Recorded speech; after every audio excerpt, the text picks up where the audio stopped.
A trigger warning. This video may not be for you if you get extremely emotional when it comes to the topic of Benjamin Netanyahu, when it comes to Israel, when it comes to Gaza, when it comes to Charlie Kirk, when it comes to Candace Owens, when it comes to Tucker Carlson, when it comes to, of course, now Matt Gaetz, when it comes to Marjorie Taylor Greene.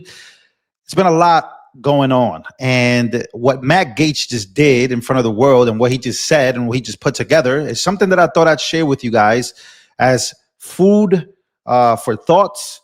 And I thought that this would be an amazing time to play this video and dissect it.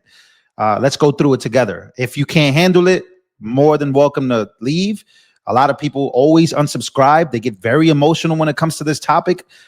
They get very tantrumy. They get very lefty. So if you can't handle this, please see your way out of this one. Here we go. Here's Matt Gaetz speaking of Charlie Kirk, speaking of a lot of things. And here we go. Charlie Kirk openly questioned the story Israel was trying to tell the world about October 7th. I think some questions need to be asked. Was there a stand down order? Was there a stand down order? 6 hours? I don't believe it. I've been to that Gaza border. You cannot go 10 feet without running into a 19-year-old with an AR-15 or an automatic machine gun that is an IDF soldier, right? The whole country is surveilled. There's also another country that asked Qatar to support Hamas.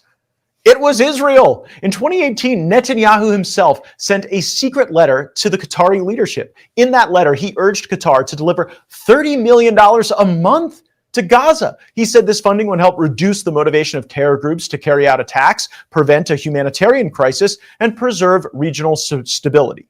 So in May of 2025, Netanyahu publicly admitted that since 2018, his government had allowed Qatar to transfer money to Hamas in Gaza, and that was according to his own request.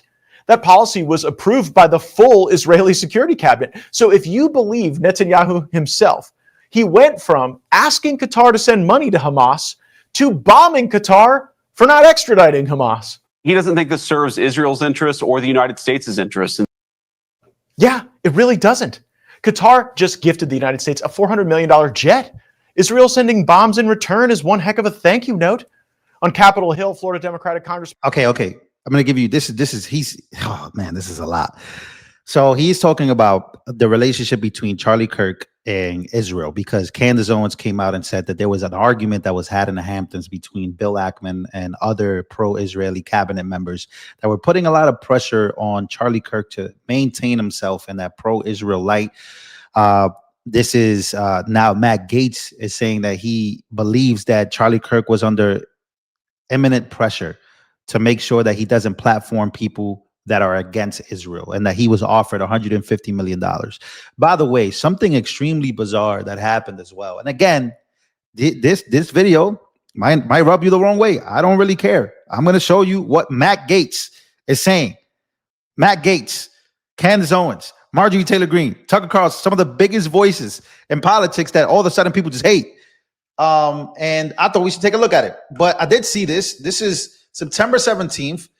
And Benjamin Netanyahu of Israel literally made a video. He literally made a 2-minute video explaining to Americans that Israel had nothing to do with this or that they had nothing to do with this. This also comes after he got backlash for coming out and basically just saying, hey, he was a great friend.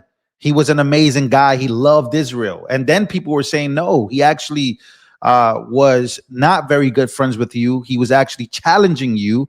Why would you come out and say that after his death? And then he gets on here to explain to people that the conspiracies aren't real. I don't know what's more bizarre, that a prime minister has to get on and assure you that they didn't do anything or they weren't involved, or the fact that he actually made the video.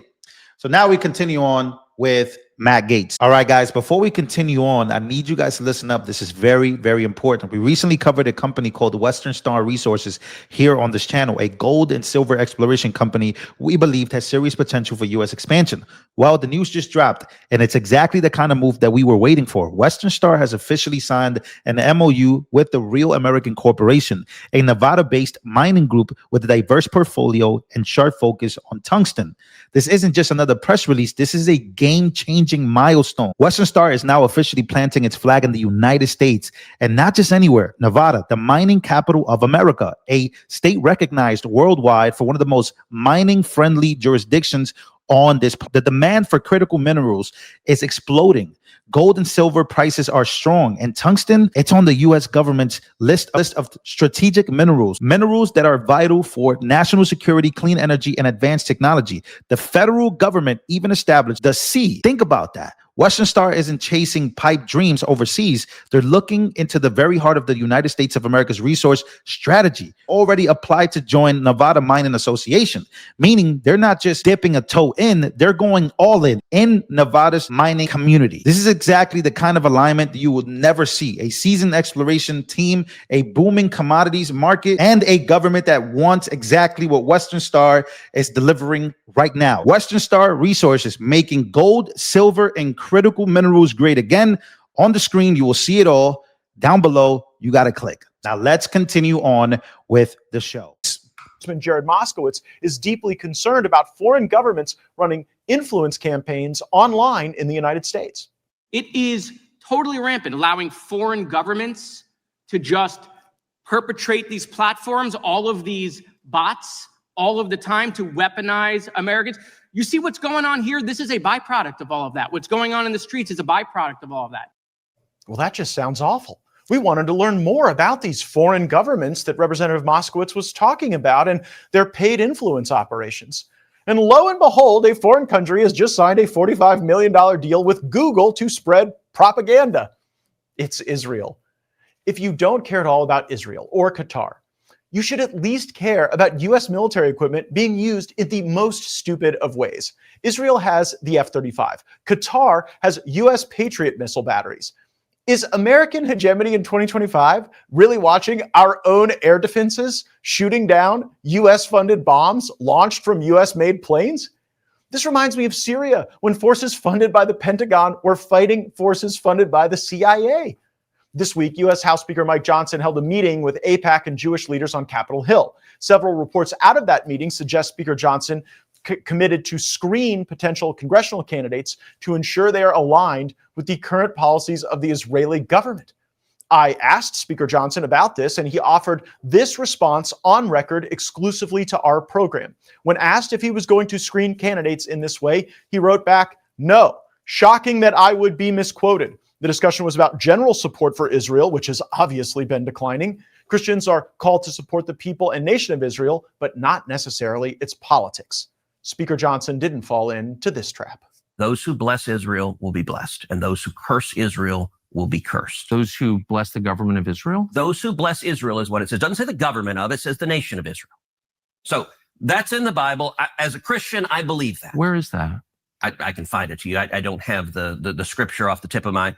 You pull out the phone and use the. It's in Genesis. Is the nation They're the God's descendants of referring Abraham. to in Genesis, is that the same as the country run by Benjamin Netanyahu right now? Yes. It is. I guess we can say this about Mike Johnson. He's probably got a higher IQ than Ted Cruz.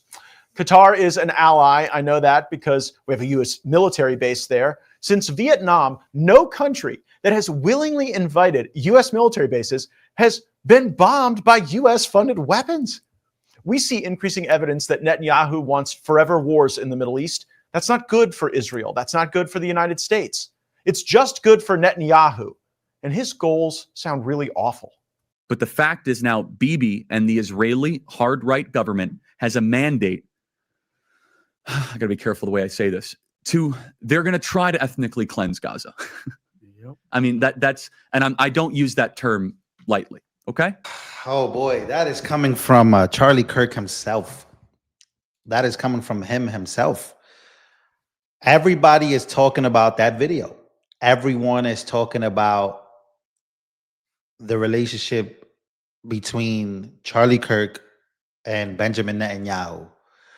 But I am not making any claims here that Israel had anything to do with it, but there is a conversation to be had about what their true relationship was. And Tucker Carlson even came out and he was talking about that. And you know what's crazy about this?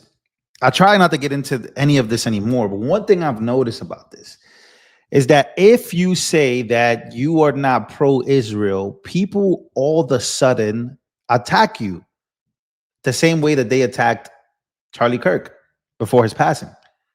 They just attack you. They will try to deplatform you. They will try to defund you. They'll say that you're working for Qatar. People have turned on Tucker Carlson like I've never seen before. I don't know. It's a very wild conversation, but Matt Gaetz going up there and literally flat out showing his conservative audience. And by the way, people my age, they don't support Israel. And I think Charlie Kirk was starting to know that. That's why he started inviting guests that were not pro-Israel onto Turning Point USA. I was actually there. But here is what Tucker Carlson had to say in his discovery on Benjamin Netanyahu's relationship with Charlie Kirk. He did not like Bibi Netanyahu, and he said that to me many times, and he said to people around him many times. He felt that Bibi Netanyahu was a very destructive force. He was appalled by what was happening in Gaza. He was, above all, resentful that he believed Netanyahu was using the United States to prosecute his wars for the benefit of his country, and that it was shameful and embarrassing and bad for the United States, and he resented it. Didn't hate Netanyahu. He wasn't out there with a placard saying that, but he certainly expressed that to me and a lot of other people. And there's no question that Bibi's defenders on the internet will call me a liar or a kook, but that's a fact. And enough text messages exist that I think it can probably be verified in pretty short order. Not that it needs to be, because that is true. Shortly after that speech, there was a very intense attack on Charlie, and to some extent on me, not that I really noticed, but on him, I have no donors. He had $100 million worth of donors. And so, because he was involved in a different project from just yapping on the internet, which is what I do for a living, he was dependent to a great extent on his donors, of course. It's a nonprofit. And they went after him and tormented him. Not all, of course, many were supportive, but the ones who were offended by my speech, and there was a small, very intense group who were. Turns out Charlie was on the verge of this. He was saying some things like this, and even Marjorie Taylor Greene was doing this as well. She's been disowned by a lot of people as well. But here's something that she put out there. She said, here's an update. MTG shared a private text between her and Charlie Kirk asking if she wanted to debate about AIPAC. Again, Charlie Kirk was having these debates about AIPAC. This is the point of this video. The point of this video is that Charlie Kirk was willing to have open dialogue about Israel. He was willing to have open dialogue about Gaza and willing to have open dialogue about war in the Middle East. He's willing to have open dialogue about things that many people would not be willing to if they had the type of donors that he had. Well, by him doing that, it caused a lot of friction between the donors and the people that were around him in Turning Point USA, that you cannot have these voices come to these events and talk about Israel in a certain way or challenge Israel in a certain way. And here's what she had to say. Charlie Kirk, she said, Charlie Kirk invited me to speak at AmFest a few weeks before he was martyred. This was after I called for AIPAC to be registered on the FARA and said that the nuclear-armed secular government of Israel was committing, what? And they were taking the lives of innocent Christians and people out there. He asked if I wanted to debate about AIPAC, but made it clear not against him. He said him, Turning Point USA, would do whatever I want on this issue.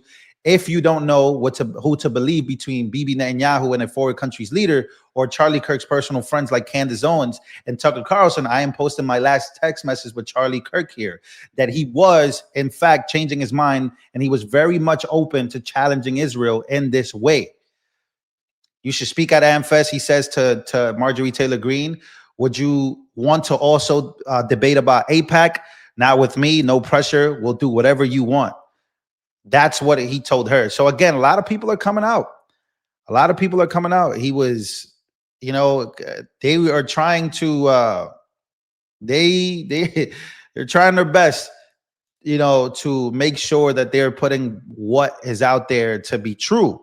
And again, Matt Gaetz, he comes out, he says, if you believe Netanyahu himself, he went from asking Qatar to send money to Hamas to bombing Qatar for extraditing Hamas.